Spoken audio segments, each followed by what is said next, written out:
everybody! Welcome back to Desert DIY, and if you are new here, my name is Corey. Today I am going to do a $2 project that I got from Goodwill. It was a side table. It's super ugly at first, and it's a style that's not normally desirable anymore. There are people who do like this style, and then there are people who do not like this style, and I feel like more people do not like it. I've seen it like redone and changed up a lot of different ways, but when I saw this piece, all I wanted to do was take it apart and make it something different.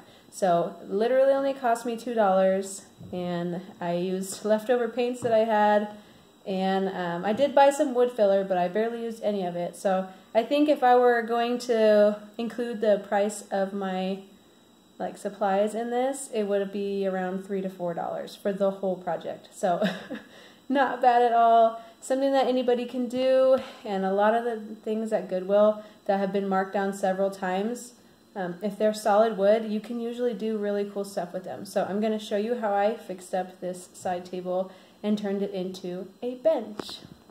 When I first looked at this piece in Goodwill, I made sure that it was going to be easy to take that top piece off. And if you look here, those are the screws that are holding it on, and there should be two down there too. So it should be very simple to take that top piece off.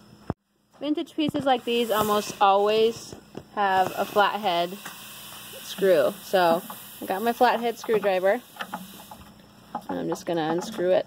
Easy peasy. It's hard to do with one hand and your other hand on the camera. I'm having a heck of a time getting this top piece off, so I've just been taking my mallet and hitting it and trying to get it off in pieces.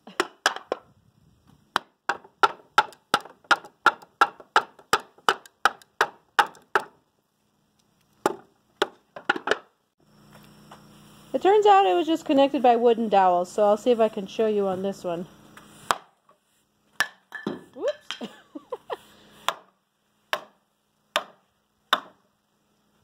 It's so dark. Huh, hold on. There we go. See those dowels there? That's how it was connected. This is the bench I'm left with, and obviously it has holes from where the dowels and the screws were. So I'm just going to take some wood filler. I picked this up from Walmart today. And I like the squeezable kind like this because it's easier to get down inside those holes.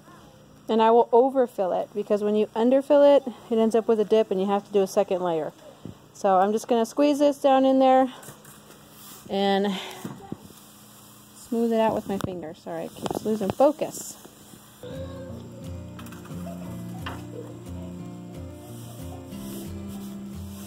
Get in there. Back over and just smooth the tops out of these. Make sure it filled all the way in.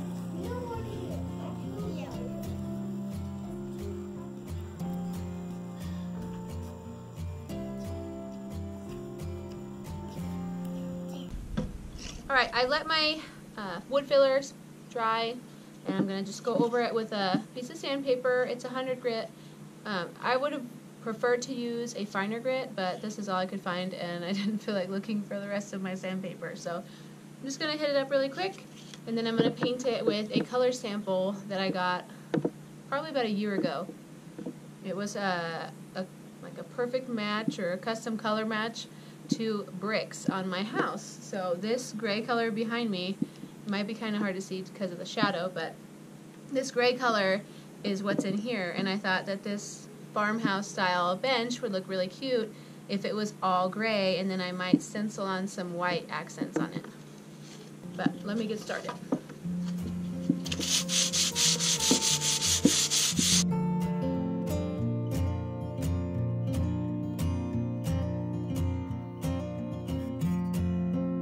I'm going to paint the legs first because I don't want to paint the top and then have to flip it upside down and take a chance that it's going to mess up what I already did. So I'm just going to start on the underneath side and then flip it over and allow the legs to dry while I'm painting the top.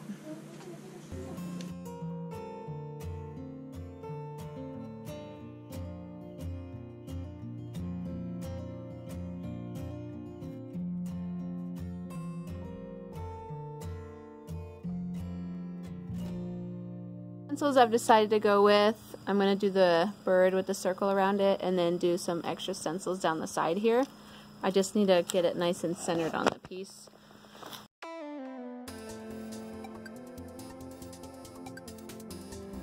These stencils are from, I believe, the Martha Stewart line, and I bought them off of Amazon. I think the whole pack was about $20, but they're very good stencils, and the Martha Stewart line of stencils has a lot cooler things than other ones do. But I'm just using regular Craftsmart white paint, and then the paintbrush I'm going to use is a foam brush, but it's flat so you can stamp. That works better for stencils.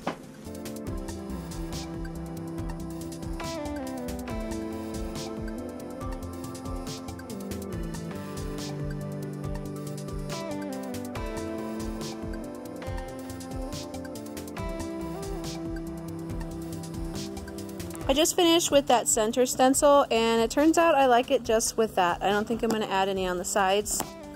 I think this is all the detail that it needs, and once it's completely dry, I will go over the whole piece with sandpaper. All my paint is completely dry. I'm going to go over it now with the sandpaper and rough it up, and then I'm going to seal it with a dark wax.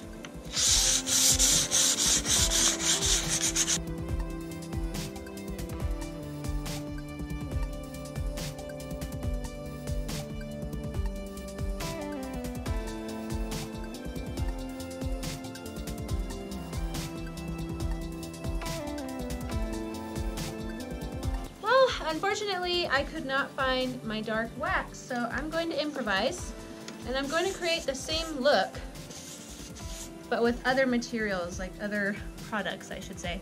So I'm just taking a wood stain in a honey color, and I'm just using a paper towel to apply it because I didn't want to waste the towel on this.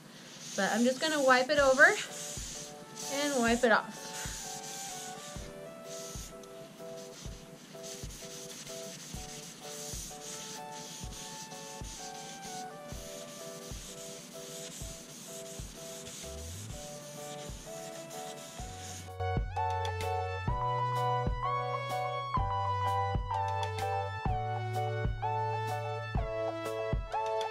I like how this has turned out.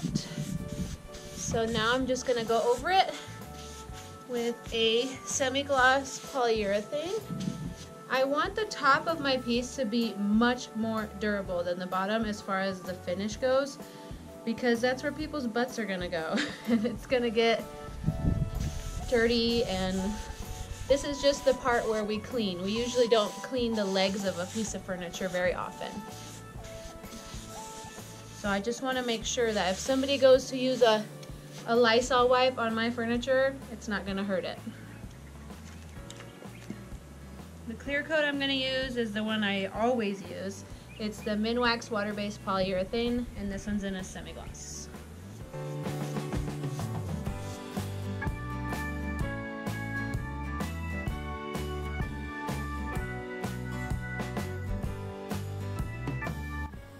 Here is the final product.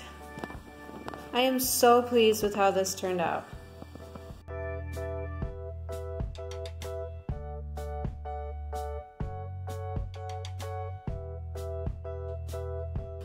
After I brought it inside, I realized that it could probably work as a coffee table too. I don't think I'm going to keep it. I think I will sell it, but I'm just so happy with it. This always happens. I always make something brand new for me, you know. I give it life again, and then I want to keep it because I love how it turned out. But as you can see here, that looks nice and antiqued. I didn't use wax because I didn't have any, and this is a much more durable finish anyways.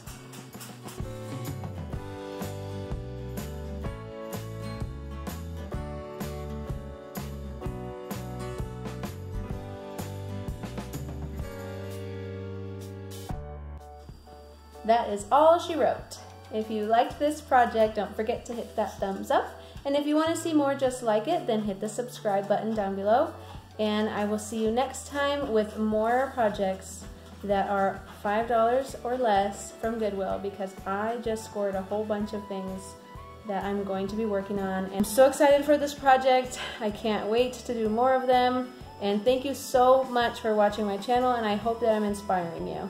Bye!